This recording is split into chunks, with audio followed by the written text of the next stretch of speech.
hour, I guess. That's what it's kind of turned into for us here, hasn't it, David Feeney? How are you? I'm doing great. How about you? Bring back the numbers. I never thought I'd say that. I never thought I lived a day to see that. I would want that back. Start the numbers again. Well, I think for the second 100, we're into it pretty good by now, but maybe we could just do the worst players to ever wear a number. I don't know. Or the second best player to ever win the number. How about that? Okay, we'll get into that it's too late. I can't do that without any preparation. Got to psych yourself up, do you? You got to really get psyched up for it. No, I'm a slave to preparation. You know that. Look in the mirror, your star, your big bright shining star, that kind of thing. That's right. Cheers to you. Can I ask you a question real quick? Does Beth psych you up before we do these things? She doesn't, but I did want to give a shout out as we come off of Mother's Day, and happy Mother's Day to your significant other and to your mother and to your sister and to everyone else out there. I took the opportunity to prepare her Beth. I made her a brie omelet in bed. You made her. I didn't make it in the bed. I made it in the kitchen, but I brought it up to her. So a brie omelet in bed. That's her favorite omelet, I'm assuming. Yeah, that's her favorite kind of cheese. How much did you eat? It was very nice. Did you have any of it? I ate zero of it because. What do you serve on the side? So you have the brie and the egg. What else do you put on the side? You have bacon. You have a nice. I made some nice thick cut bacon, if you please. I did that. I made some nice toasts for her. It was quite a treat for her. What did you do? Did the kids help at all or no? They pretended to help, but yeah, no, it was mostly my job to put it all together. How about you? One last question. Did you make a card for her? Did you give her a gift after that or no? Of course, yes. What was the gift? The kids all, that was much more fun to work with the kids on their gifts. Of course, buying stuff and saying it's from the kids is one thing, but I'm sure you're the same way. Something that they make is the greatest. It's a treasure for all of time. You didn't get her a necklace, get a jewelry, anything like that, or no? I like to. Did you ever see the movie The Four Seasons? It's a very old, probably little seen movie, but it's pretty good. Never heard. Alan Alda, really? Never heard of it. Alda's the star, but it's a good premise. It's about three couples that get together, fairly affluent. Maybe we could do something like this with our friends Donovan and Gary one of these days. Every season they get together, they go away for a weekend somewhere in each of the four seasons, the premise of the picture. Mm-hmm. Anyway, Carol Burnett is Alan Alda's wife, and it's a dramedy, I guess is how it would be classified. And she says, "You never get me flowers." At one point, I don't know why this random scene stuck with me for 35 years. But she said, you never get me flowers. He said, I just gave you flowers last week. And she said, that you give me flowers when it feels good for you, not when it feels good for me, not when I need the flowers. I like to make the move. Listen, every ham and egger gets gifts on Valentine's Day and Mother's Day. I like the element of surprise. That's how you make your lady feel truly special. You give her a gift just 'cause. And what are those gifts for you? So what did you get her? Well, her gifts, I'd like to tell you, her gifts to me, in the last week, actually I could put them in some order for you. Let's see, in the last handful of days, top 3 foods dinners that Beth has prepared for herself and for me. I think number 1 would be the barbecue rubbed pork chop that she put together. Just exceptional, just delicious. Last night we had scallops. We have no meat now.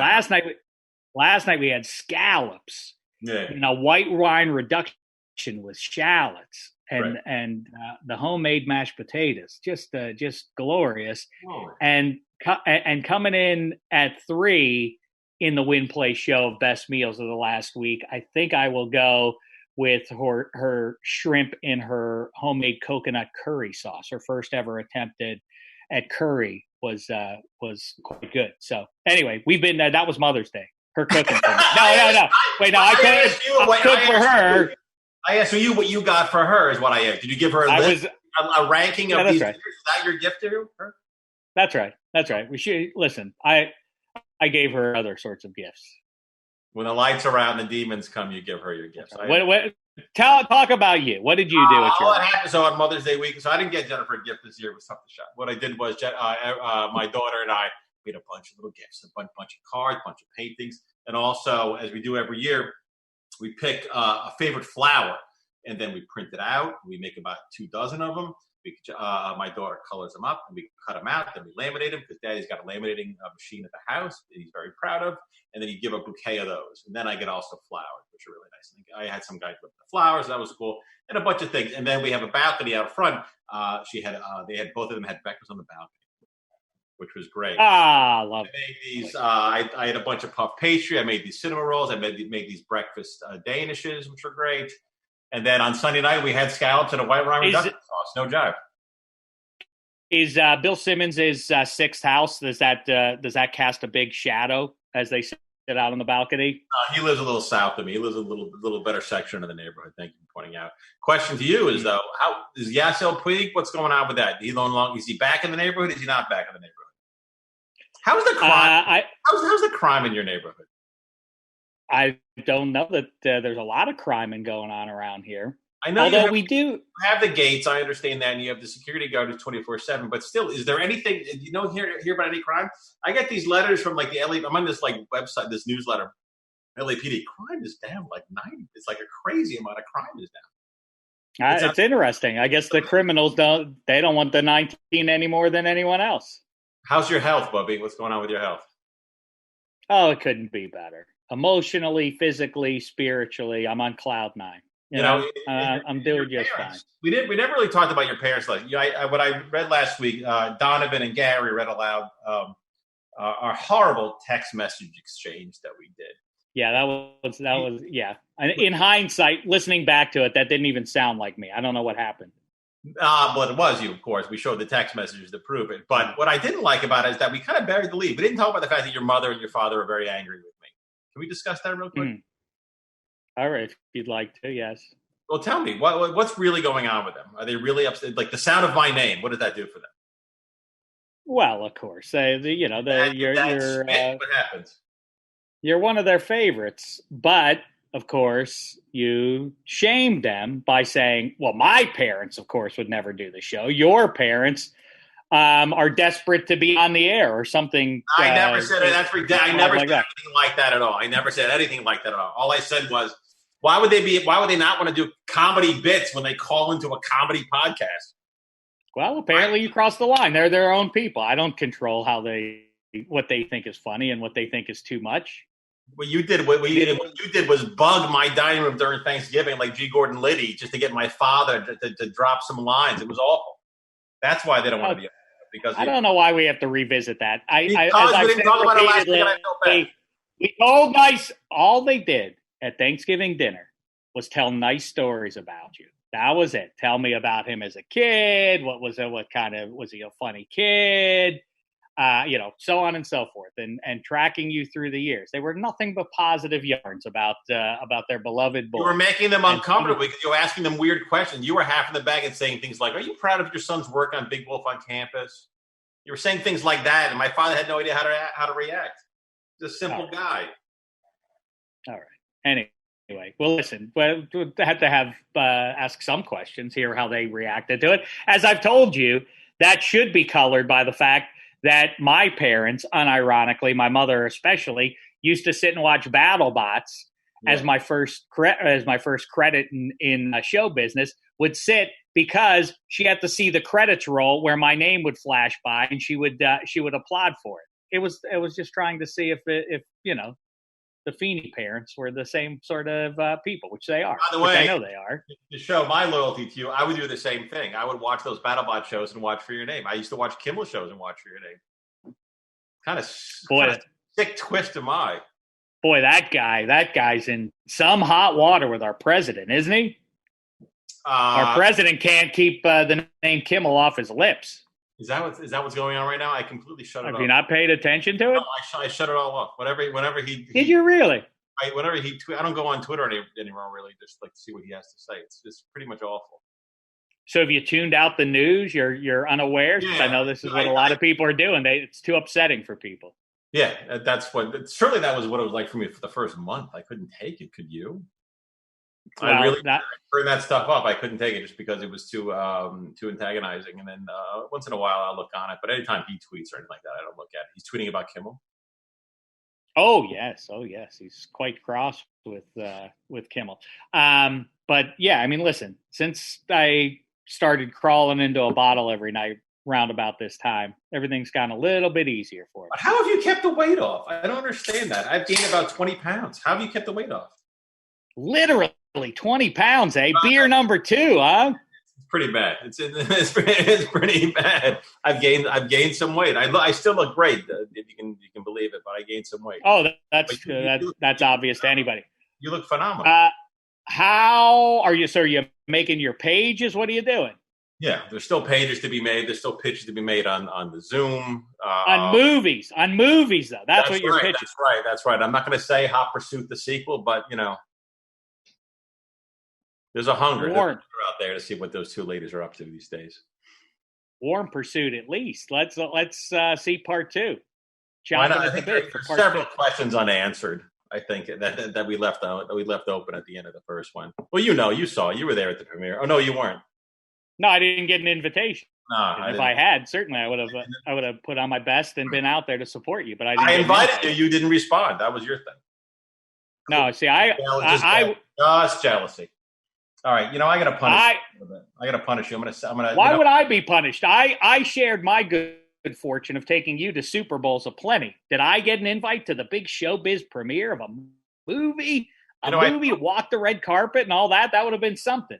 You would have booed. I know you would have booed me when my name went on the screen. I know you. People have been emailing me. I put it out there. Please tell me what virtual background I should have in my when we spin. Oh yeah, and this one this week. This one out. Dameshek, I'm very sorry. I'm going to play this. There we go. What are we looking at? I don't need to see the Panthers fall to in-state foe Nova. To my Wildcats. Scotty Reynolds. I played for a little while. Now, how's work going for you? What's going on in the NFL? I'm curious. Oh, please. I don't know. With any who knows what's going on with anything? Who knows? I mean, the state of California just announced nothing for another, 2.5 months? Seems unrealistic that we're going to get any kind of sports, although baseball is thinking about coming back, and maybe it'll be the first one. I can't understand. I of course understand why players might reject the idea of coming back, but these leagues must just be quietly saying, if we can guarantee the safety of the players and we can be the first ones back, we'll be heroes for all of time. Imagine you can win the era just about. If you're baseball, you could win the era. The goodwill of people desperate for anything new to look at. Imagine if baseball started in 2 weeks from today and they beat the NBA to it or the NHL to it. Imagine, we would be so grateful to baseball for being back under any circumstance. We'd be so desperate to look at it. Baseball could do itself such a favor. Wait a second. Did my mic come out there? My mic came out there. It's fine. We didn't miss one lick of gold. What would be great, but you know how they played? What happened like a couple years ago? The Orioles played to an empty stadium. There was some sort of like April or May game. Was it during a riot or something? Forgive me for not remembering, but the Orioles played to an empty stadium, and it was fantastic. Yeah, I don't remember what that was about. You could hear the manager. It was outstanding. If that happened again, I would. Unfortunately, of course, I would want to go to these games, but I would just love it. Speaking of that, the NFL schedule came out this week. I know this is your bread and butter, but forgive me for stepping on your toes. The Patriots, my New England Patriots, 6-time champions, by the way, the city of champions. They play the Rams and Chargers in LA back to back. Ooh, they could even crash at your place. And I'm going to send an invite if you knew who any of them. We're going to miss those games, baby, because I expect my friend to get me in. I guess you're right. I didn't think about that fact. Yes, this is the greatest opportunity of all time, so long as they have the games. You could say, Brian Hoyer, got a spare bedroom. You want to crash over here? No questions asked. You get your own key to the back door, coming in and out. No, I'm thinking about it. But what about? But you'll get me on the field, maybe. Yeah, for sure. Friend.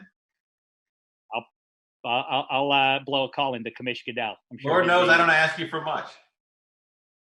I want to know about.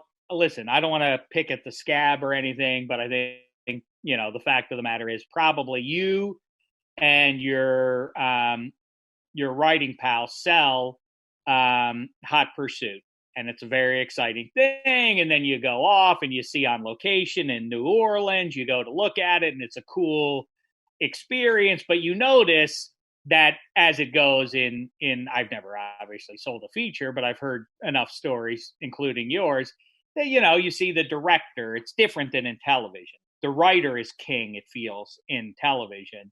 So in movies, the director takes it. The writer producer, yeah. The writer producer. Right.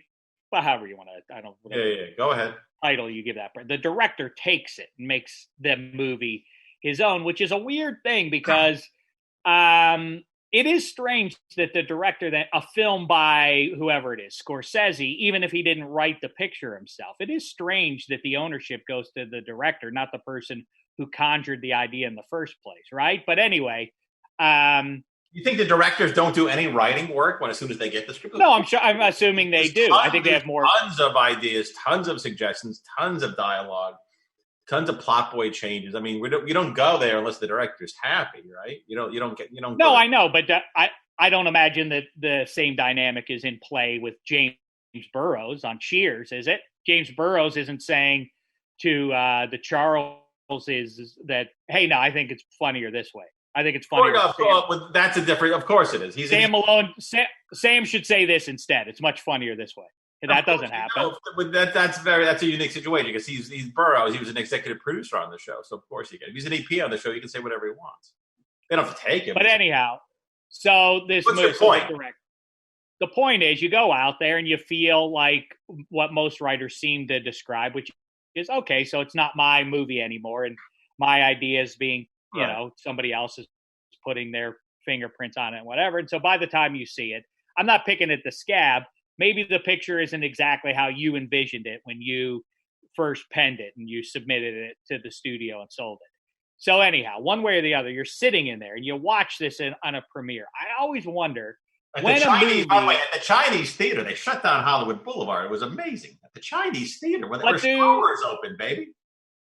Get in their heads. The two stars of the picture, Sofia Vergara, dear friend of mine, Joe Manganiello. That's his significant other. Pittsburgh's own, Joe Manganiello. And Reese Witherspoon, superstar of the last quarter century. The movie is not either of their best work, probably. Probably isn't something everybody's. Says you. What is the vibe in the room? Does everybody just still give it a standing ovation at the end? Is everybody laughing because they understand where the parts to laugh are supposed to be, and so everybody fills that in for the sake of because Witherspoon and Vergara and their loves are sitting there, right? So you have to laugh. Everyone's there. They have better seats than we did. The writers were in the back, but it's one of the best audiences ever. These premiere audiences. I mean, imagine if it wasn't. But you can ask my friends who were there, Max and Richard. You can ask Cindy. Cindy was there. The place goes crazy for the jokes. They go wild, and at the end there is a standing ovation, whether or not it's deserved or not. But they're there to enjoy the thing, and that's it. And it's out of respect to the people who made it. Witherspoon and Vergara, deep down, do they have an understanding? All right, this isn't great. I don't know. I never talked to him about it. I think she pretty much lost my number after the movie came out. But didn't you go out there to New York when they were on Letterman or one of them? Yeah. That was a separate. She was on Letterman, and my agent got me some backstage passes to Letterman, and me and my good friend who wrote the movie with me, John Quaintance, we got to go to Letterman. We got to go on the set. They just took us through the whole. First of all, go in the back, and it was amazing. Hold on. Does Quaintance feel differently than you? And I'm not putting words in your mouth. I don't about think. What? I think you think the movie wasn't exactly what you envisioned when you first wrote it, huh? Go ahead. No, when You make the picture. I don't like this background either. That was a heartbreaker, man. That really stunk. Levance Fields. That was a good pit team. DeJuan Blair. Let's look at it. Look at it. Made it. He made the free throw. So many good teams with Ben Howland and Jamie Dixon. It hurts. There's DeJuan Blair, man. Remember his battles with what was his name? What was it? The Beat. Who was Hakeem the Beat? Was that his name? Hakeem the Beat. I have no idea. He was like the top 3 pick.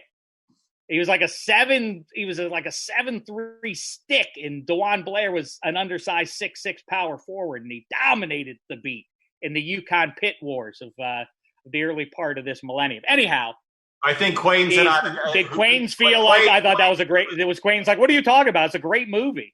Quains, who's one of the great minds I've ever met, we both felt the same way at the movie. That we thought that it was a valiant effort. Next time we'll hit it out of the park. That's how we feel. Proud of the experience. I mean, imagine writing something. They shut down Hollywood Boulevard, like Chinese theater. In the rain. It's the most amazing thing. It was great. I completely agree with that. I would have probably the equivalent for you is like when Ziggo in BattleBots won the title. Look who remembers his lightweight division in BattleBots. You know what? I don't like. You know what? Can I say something? I don't like when you wind me up. I don't like when you go after it. You know what? I got to put you in your place. Gary, hit it. Let's read Dameshek's tweets.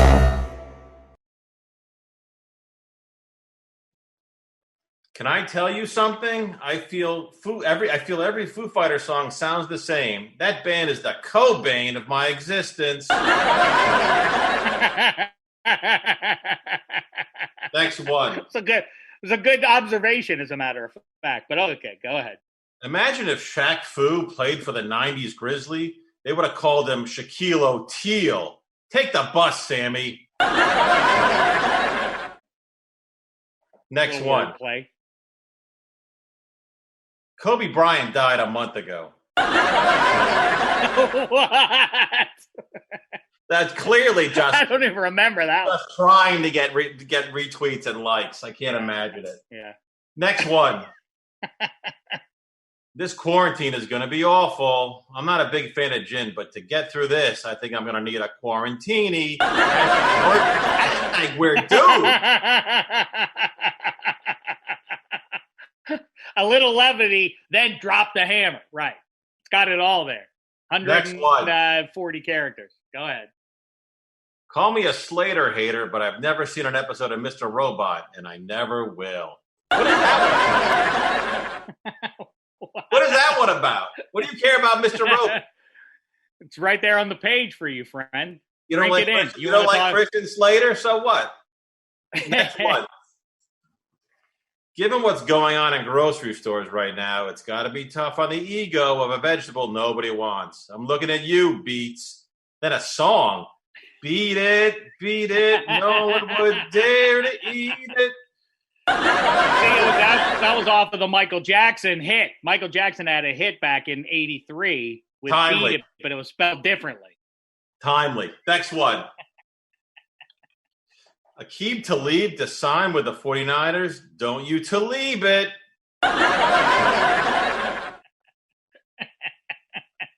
Really? Well, I thought I told you, I've been drinking a lot. I'm not responsible for these. Kobe Bryant died 2 months ago. Get ready. This is every month for the rest of my days. Play the music. Let's read Dameshek's tweets. Weird about that one is that was playing at like 8. You put it at 8:24 in the morning. I can only assume that's because he wore the number 8 and the number 24. I mean, I'm not going to pull the curtain all the way back. We've been watching that, by the way. We've been watching some Wizard of Oz over here at the house. When's the last time you watched that one? Really? Because let's see, it's been a while. It came. But the young kids can watch that movie. It's scary, right? A little bit, as a matter of fact. The flying monkeys are petrifying. Out of context. What the hell? And also, the Wicked Witch, I don't understand. What does she even want to rule? She's all by herself with her monkeys. It seems like an empty life for her. I don't understand why she's so power hungry. She has nothing to do once she takes over the... And why does... The other thing that's weird with the picture is, why is Dorothy so anxious to get back to Kansas? her old aunt is mean, first of all. And either way, she and the great uncle, the grandparents or whatever they are, they're going to kick in the next, half decade or so. Then she's got these farm hands who are going to take turns on her, presumably. And what does she want to live out on a desolate farm where there are tornadoes when she could be Queen of Oz? It's very strange. What do you want to get back so bad for? What are you in such a rush for? Stay here. Rule the empire now. You just killed the witch. These people are beholden to you. Even the flying monkeys. That's an insane thought. She wants to go home. You don't like it when you leave Encino. She really. I know, but I like the people. I like the people that are here. The world of Oz, where this witch wants to kill her. There's flying monkeys. There's a talking lion. There's a scarecrow that doesn't have a brain. It's an insane existence. Why would you? The lion is a tremendous pain in the ass. The cowardly lion is a tremendous pain in the ass, and he'd be the first to go. But out of their little gang. Mm-hmm. But either way, they're in charge. Once the Wicked Witch is out of the way, they're rejoicing. They're carrying her out on the shoulders like she's Horace Grant after the 95 Eastern Conference whatever it was, second round there. Look who's watching Last Dance with Michael Jordan. What do you think of these last two? I thought it was good, and I want to talk about it. But I'm fascinated by this energy that goes on. So you go to New York. Now the movie is not yet out, but you've already seen the premiere when you're on Letterman? What a great question. No. We saw it was Letterman first, then it was the premiere. Oh, it was. Okay, yeah. So it hasn't sunk in yet. But if Reese Witherspoon is an EP on the picture, she has seen it, right? We all saw it. We all saw the preview. And do you interact with her? Does she say, you know what, guys? I loved when we sat down a year ago and we had our conversations. I was really excited about it. You know what? These things are really, it's really hard to thread the needle on this. I don't think we hit it out of the park. What are we going to do? Did she have that conversation with you? There was never an open conversation about that. At that point, we were fired from the picture. Okay. But you're with her in the green. You're sitting in her green room with her? No, we were in the green room. She did not go to the green room. She was in the dressing room, and then she kind of came out. But we were in the green room for a little while. Huh? Did she greet you? Of course she saw. She saw us. It was great. She's like, "How you guys doing? Oh my God, I'm so excited!" Whatever that thing was. And then we took our seats. We were in the green room until the start of the show. Then we wanted to sit in the seats. You can see us on camera. Did you meet? You didn't meet Letterman though, right? No, we didn't meet Letterman. We met Schaefer. Oh, and what was he like? Schaefer was there. It was not even 2 seconds. Who is the most charming? Who's the most charming celebrity? Give me Win Play Show. Most charming celebrity you've interacted with. There's a lot of Win Play shows lately with you. Is this your new thing, Win Play Show? It is. I think it's a good way to categorize all manner of things. But did this come to you in a dream? How did this happen? All of a sudden, you're doing Win Play Show. I don't because I think Mount Rushmore has been run into the ground, and I think a top three. It's a sports reference. I think it works. 1, 2, 3. You get it off. You miss horse racing, right? I know you miss the Kentucky Derby. That's a big thing. That's like your Christmas. What I miss most of all the things in sports that I miss right now, it's the Stanley Cup playoffs, of course. The Pittsburgh Penguins would be chasing. 87 and 71, and the rest of the gang in black and gold would be chasing their 4th Stanley Cup. And if you give them their 4th Stanley Cup in 87's career, that only strengthens the argument that after 66 number 1, Win Play 66 1 or 2, Gretzky 3, 87 would be right on his heels there. You give him 4 cups over the course of his career, he's really getting into that conversation now. What I like about Win Play Show is that in about 5 years, we can Win Play Show your wives. Fingers crossed. I don't know. My rate of success probably prevents me from getting another woman for another 9 to 15 years. But somewhere hopefully. It's got to stink to be the Milwaukee Bucks, right? Because they were on their way to probably play in the Lakers, your Los Angeles Lakers in the finals, correct? Yes, Like, did they get another crack at it again? It's kind of like the way you always talk about the '94 Expos. That they were like 30 games over 5, something crazy like that going into the strike. That's all Dameshek talked about. '94 Expos, '94 Expos. Larry Walker, this. You got Pedro, that, whatever. Alou, blah blah blah. That was going to be one of the great teams. They got screwed. No one ever wants to accept this, and the generosity of the broadcasters as a team season is wrapping up in the final moments. They always feel obliged out of some sense of facile humanity to announce that, hey, this team has nothing to hang their heads about. They're going to you know what? They're a talented group and they're going to be back. They're not going to be back in all likelihood. That's the grim, cold reality. When you get that far, Jimmy G, the future's bright for you. Okay, you lost to the Chiefs, but talented group Kyle Shanahan and John Lynch have put together. That's probably it. The likelihood of you making your way all the way through the season and getting into the playoffs and surviving a couple or a few playoff games to get to the Super Bowl, and you have the lead on the heavily favored Chiefs, or I guess maybe they weren't, but either way, you had the lead. The game was over essentially with a handful of minutes left in the fourth quarter, and you blew it. Oh, don't worry, you have nothing to hang your head about. Oh, yes, you do. You very likely have just missed on the greatest opportunity you'll ever have in the big game. It's what those teams like the Patriots, my New England Patriots, 6-time champions, City of Champions, and the Chicago Bills of the 90s, we'll go back to the last dance in a second. They spoil. They'll be back next year. How many teams just never got back? Like the 85 Bears, they never got back. 86 Mets, they never got back. It's worse for the losing side. I mean, the Philadelphia 76ers with Allen Iverson come to mind. That in pro football in the 21st century, you lose in the Super Bowl, the last 20 years of evidence indicate that you ain't likely to get back. There's something to when you win, maybe the Chiefs make sense. I could absolutely see this year the Chiefs getting back to the Super Bowl. The Niners, I bet you they will, if they make the playoffs, they'll barely squeak in. I want to hear more about these celebrities. Answer my question. Win, play, show. Your favorite celebrities. Belushi 1, Bet 2, Zooey Deschanel 3. That's the list. You just named the list. What do you need me for? That's the list. No one better. No one better. I mean, who's the best? Who's like, wow, that guy is a pro's pro, or that woman, what a performer. It's tough because you're also a friend, but Dave Dameshek probably is still in. Oh, well, that's very nice of you. Thank you. He's always been there.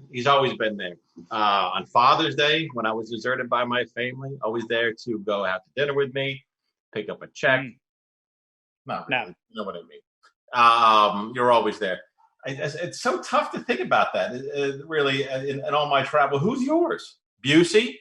I'm gonna guess Busey 1. I hate to say that the easy answer is, and I don't even have a compunction about saying this, on the off chance it trickles back to Adam Carolla. Carolla would concede. Oh, yeah, Kimmel's a nicer guy than I am. Kimmel, I mean, who's nicer in show business than that guy is? You know. What a great thing that was. I've introduced you before.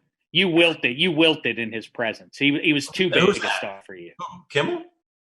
On the back at the Man Show. I met Kimmel. When I met Kimmel was at the Hollywood Billiards. That's right. On Hollywood and Van Ness, wherever that was. I saw him there. Yeah. He was there with Silverman. Yeah. They were in a booth there. Sarah Silverman, another mensch. What a great time that was.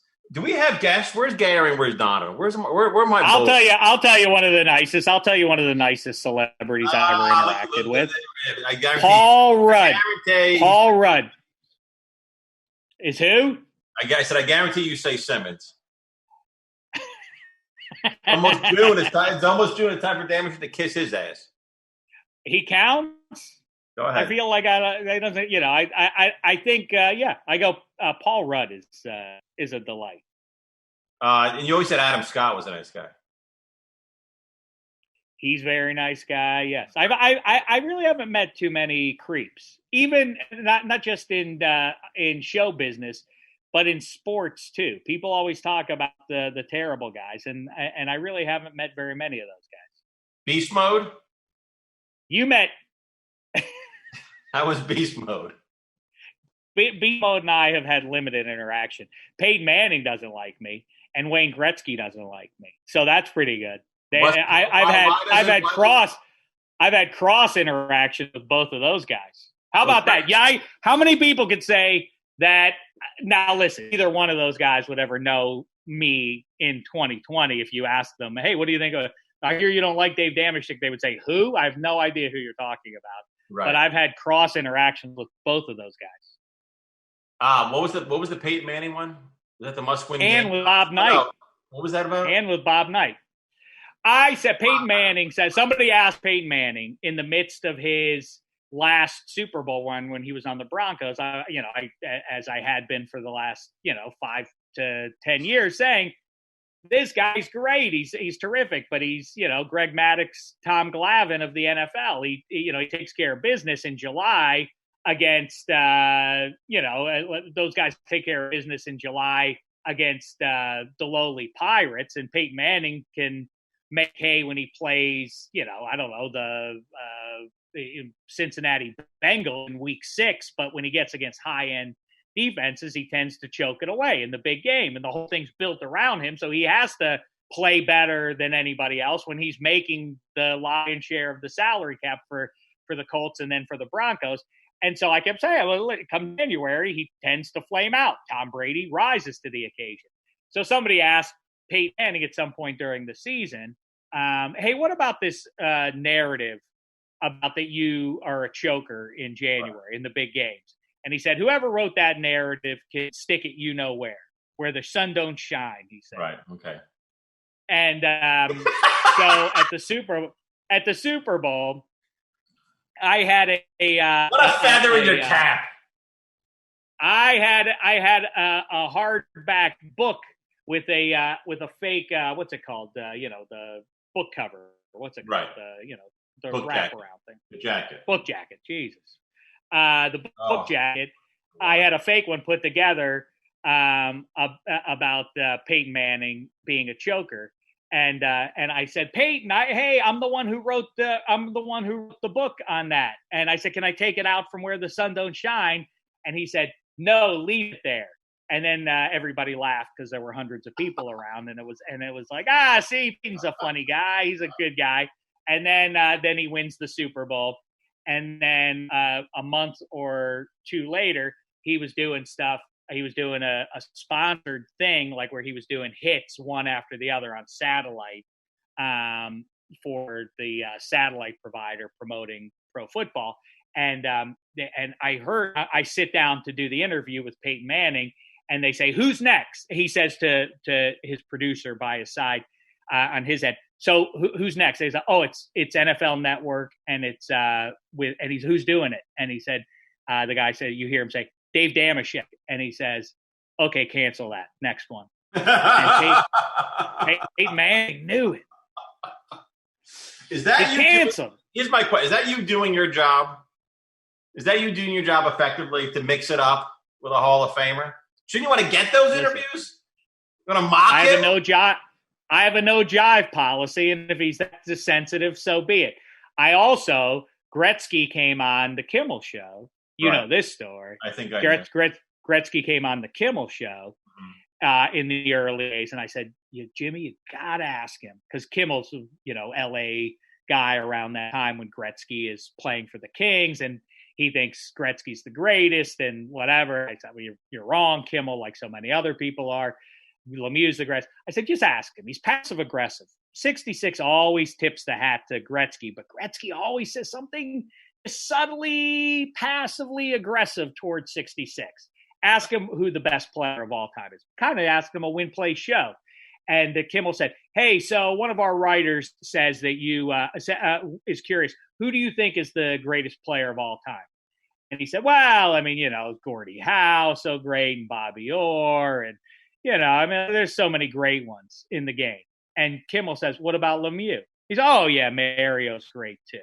Well, Mario's great, too. Why didn't you mention him? Which is the question I had for Gretzky. When he came back into the Kimmel green room after the interview, he comes in with his publicist. And he goes and he gathers his stuff and he gets his stuff out of the dressing room and he comes back out through the green room and he's got his publicist with him. And I say, hey, Wayne, hi. I'm the writer who Jimmy was talking about.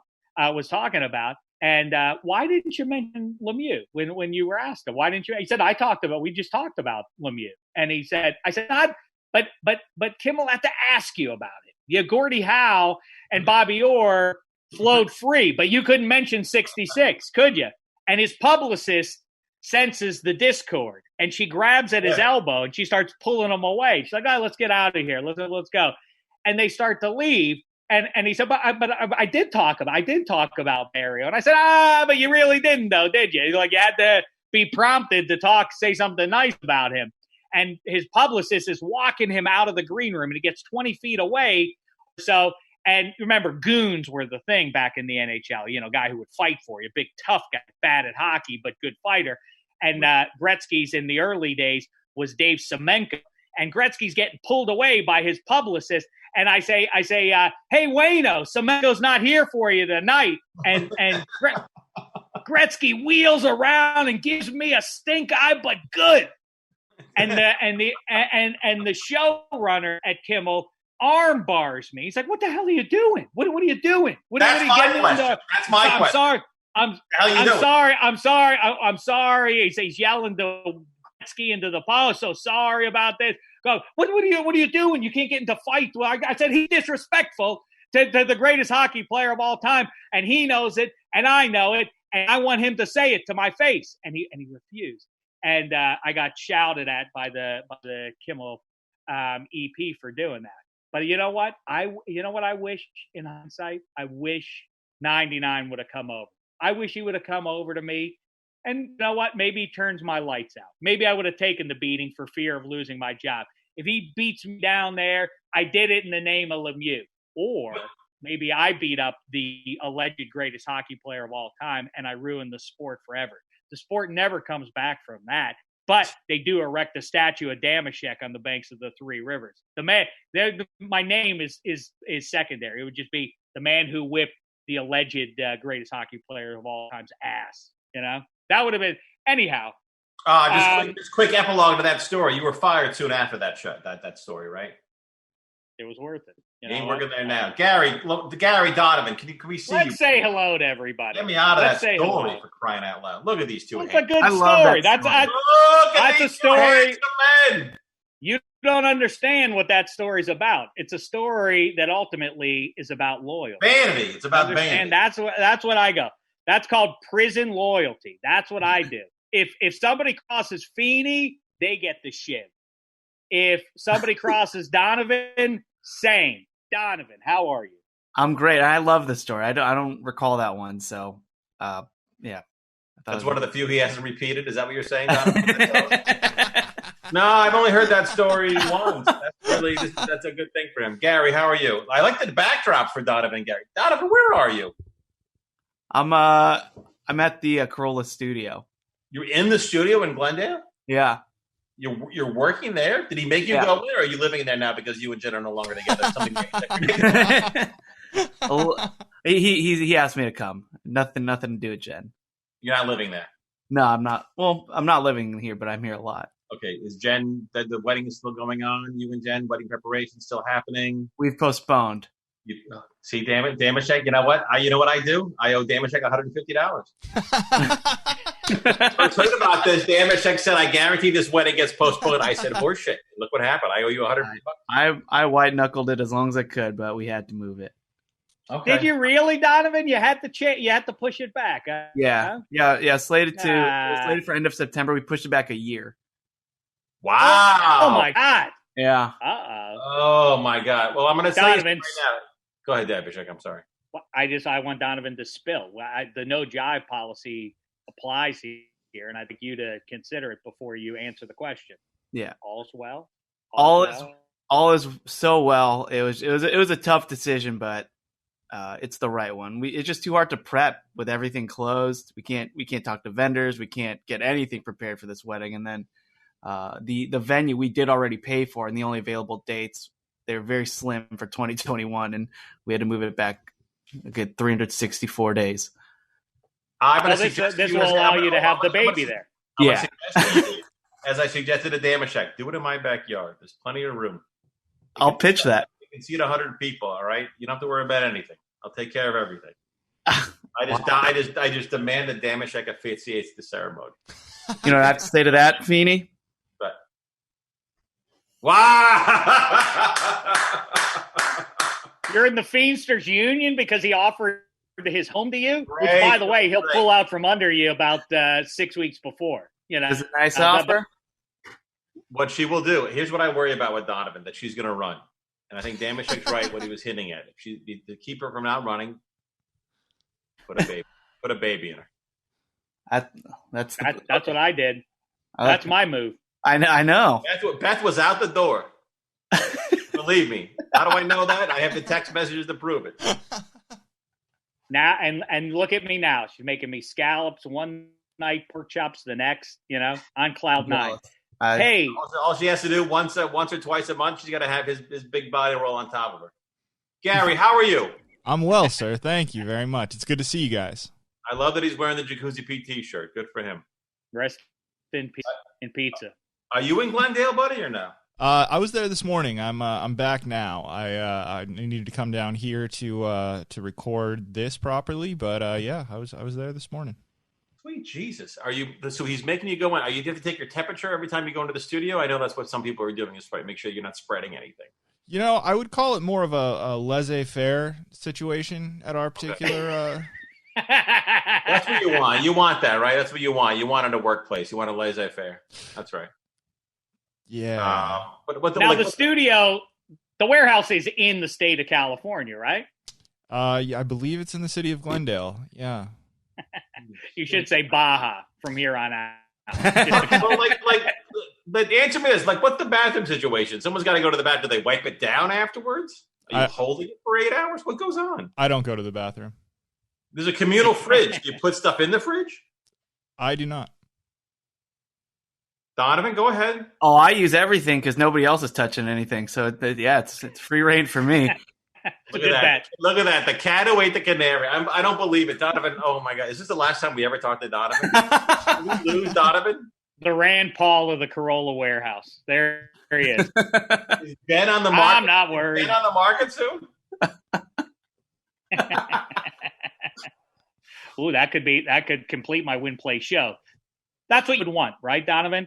You'd rather to know she went to a good home instead of just some rando guy, right? Yeah, absolutely, 1,000,000%. Yeah, you want her to end up with a guy with not a lot of overhead, except 2 alimony payments and 4 child support payments. She'll make a nice home for my kids, right? Oh yeah, she's great. She makes scallops with a white wine reduction. Oh, she would. Would that upset you, Donovan? You have to say, well, wait, you don't have a little one, Gary. Sure. You have a little one. Yeah. You're out of the picture. Who do you want, Joya and your little boy? It has to be one of us. One of us has to become the stepfather and the new husband to Joya. One of the three of us. Who is it? I think I'd like her to see the Chinese theater, so. Oh, I guess that I wouldn't play show. I guess I'm win. I guess Donovan's plays in your show. You don't want that. I know you think that. Show, I know you think that's a good answer, Gary, because they'll be well taken care of. They'll get to take a big bite out of. I set my table.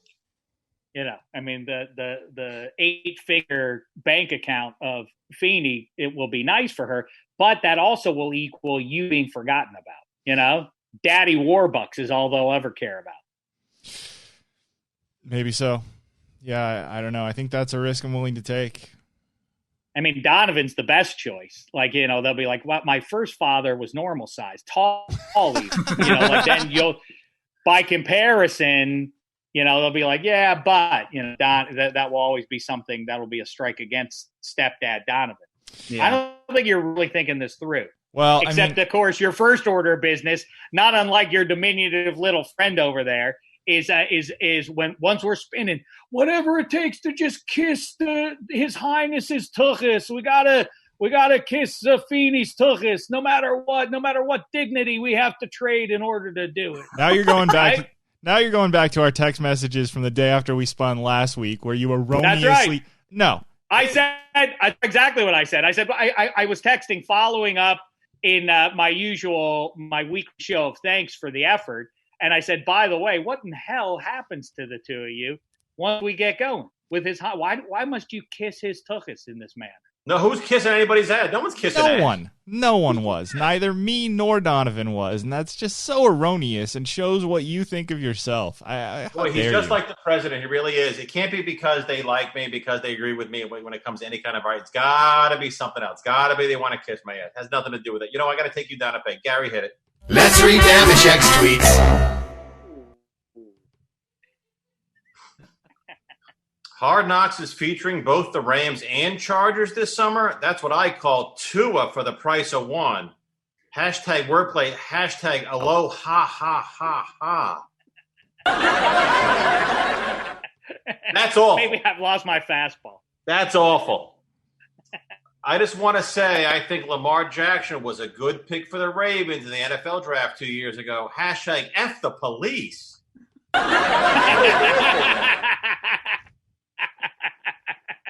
I don't know what that hashtag was. Where the hell was your head? F the police. Next, full of vinegar that night. I don't know. Or 2:30 in the afternoon, apparently. Tom Brady is interacting with Buccaneers staff despite restrictions. Well, this news is certainly deflating. That's a real one, and that's great.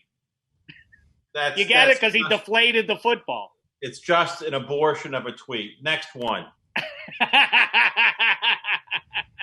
The planet's gone topsy-turvy with this pandemic. I wish I was alive in the 50s. Seemed easier to have a hot take on world events. Let's go there, shall we? Hashtag Shek in the 50s. I don't know what this was. It was very confusing, but here we go. Oh. I don't give a rap about Sputnik. Not a rap. Hashtag Shek in the 50s. Is this a thing you were trying to make happen, Shek in the 50s? I took a shot, you know what? You want to make an omelet out of brie or otherwise, you got to break some eggs. Next one. Polio sucks. I sure hope I don't get it. Hashtag Shek in the 50s. It does suck, though. That's awful. I like that you're trying. By the way, I like that you're trying this thing. I like that you're trying this. I mean, 88 retweets, 79 likes. That's pretty good. That's pretty good. I'm working it out. Yeah, right. Yeah, it's just, you can see I'm still trying to find my voice, my 50s version of me. Next one. Okay. Eisenhower, more like Sizenhauer. Hashtag Shek in the 50s. That's the worst one, I think. I think that's really, really bad. I think that's really bad. But I like that. So, in other words, you know your U.S. history, though. That would be your hot take. If you could tweet in the 50s, you'd be tweeting about Eisenhower. You'd still be doing wordplay, which I don't quite kind of get, but okay. Next one. Poodle skirts. That says it all, right? Ridiculous. Are they people or are they dogs? Am I right? Right, Oh, it's ridiculous. Next one. That's not the next one. Next one. Who the hell is Kobe Bryant?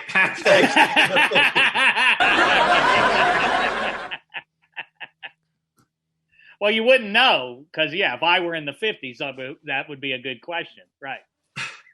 170 retweets. That's not bad. From the first one, it's a big step down, but a big deal. By the way, another 8:30 in the morning. 8:30 in the morning. All right, last one.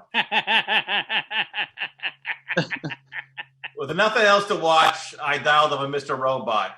It's not bad. Hashtag why I say I'm right. Hashtag polio sucks. Hit the music. Let's read Dameshek's tweets. I don't know. You're a mess. You're a mess of a man. You're a mess of a man. But I love you. You know why? Big faith. Why? Oh, isn't that nice? Hey, well, so what else, fellas? Do we got Gary? Donovan, take that off. I like Shek in the 50s. I'm allowed to ask whatever I can do. I'm allowed to ask questions that I want to ask. Same as you. And I'm asking Gary, what do you think so far? Was that No, an I all said right take show? that. I meant take that Czech Republic thing off Donovan's background. Is what I meant. I like it. Check in the No, 50s. keep that up. Czech in the 50s. I like that. I hope that catches on, Dameshek. I hope that for you. I hope that catches on. Czech in the 50s. Next observation. Eisenhower. Around in the That's 1950s. That's pretty good. You know what? I take it back. Yeah. That's a pretty good. That's a pretty good bit. I take it back. Donovan, your show review. I love it. It ended on a high note. If we ended with the tweets, Check in the 50s, new favorite bit. Good history lesson. I'll say this, and this isn't about Feeney as much as it is me. I feel like we got out of the gate a little sluggishly. Fair? No, not at all. I love when you guys dish. I know you don't like it, or one of you doesn't like it, but I feel like to be honest, I feel like it feels like we're playing weird catch up. And Feeney was talking about the voicemails. I feel like it's just two people talking on the telephone. What have you been doing? Oh, this is what we're. Is that engaging to people? Yes. Donovan?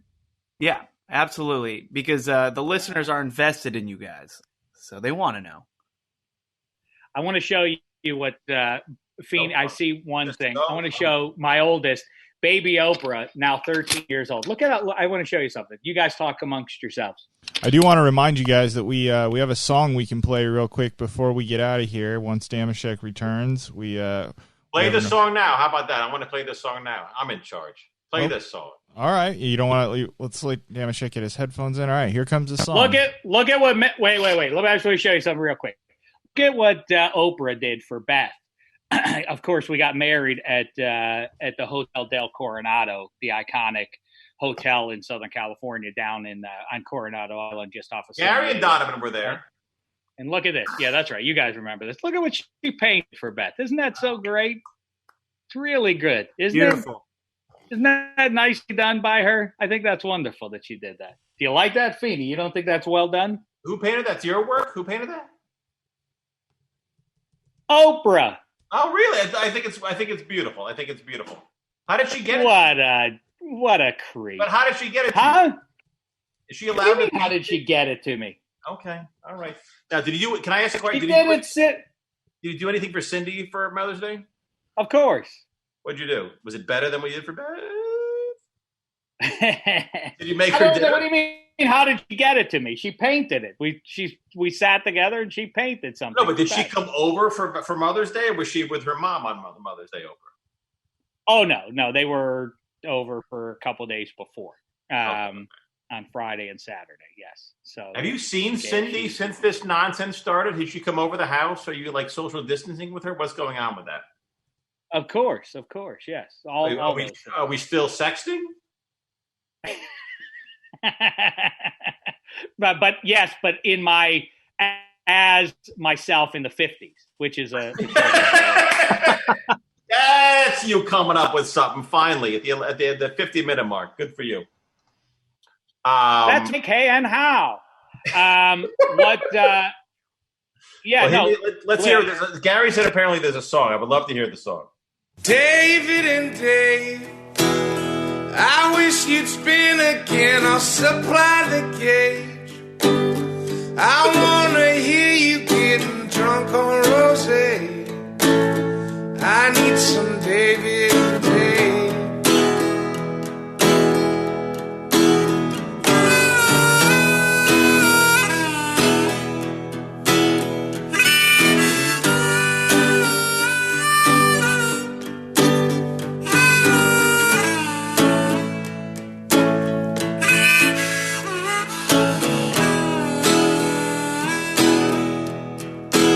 Someone list something for me. I'd even take chillax and just Gary. Give me some Feeney reading Dameshek's tweets. I need my David and Dave.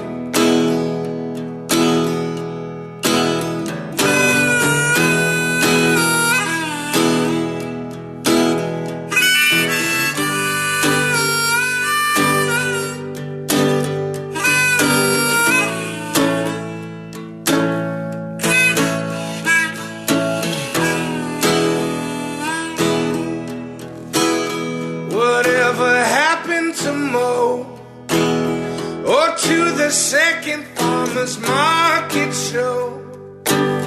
You make my ears feel like a football pillow. I need some David and Dave. I need some David and Dave. I need some David and Dave.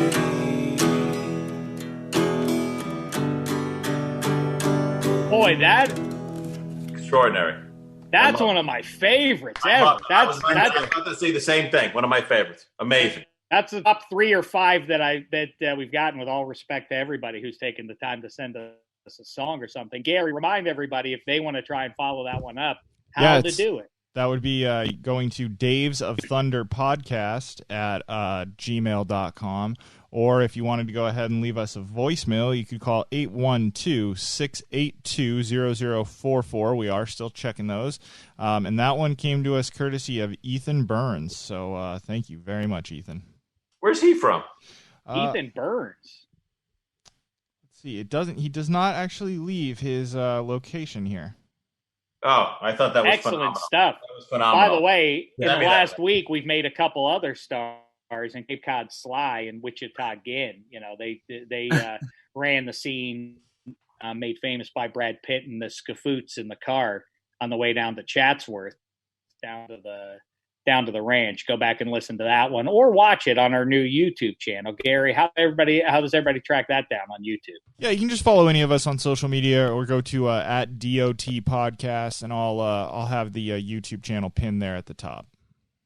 Seems like about 1,000 people are watching that. Is that a good number? Or is that I mean, that's not a good number, but is that I'm surprised that 1,000 people would take the time to watch us on YouTube. Much obliged for doing so, either way. 1,000 so far. I think those numbers will be going up dramatically, but yeah, we've gotten a very good response. People seem to really enjoy the visual addition. I know people have sent me on social media screenshots of them watching us, which oh, you're kidding me. Really? What does that look like? You're kidding me. Basically like what we're looking at right now. So,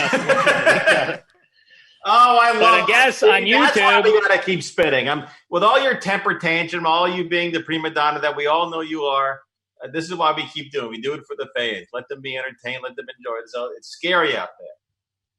A lot of bad stuff going on. Let them laugh. Let them enjoy. It is fun, and the people sitting there watching us on YouTube. That is the thing. That's what people have shown me. Is as an old man, I forget about this sometimes. We go on YouTube. You just put it on your big flat screen TV. You see us in 50 inches, as a matter of fact. My Lord, all blown up. Us just sitting here watching with these stupid backgrounds. At least you can watch some upsetting sporting events from my past that Feeney puts in his background. That's worth the price. Oh, it's a good joke. So what? It's a good joke. So what? All right. Well, Dameshek, again, hell of a time spending with you.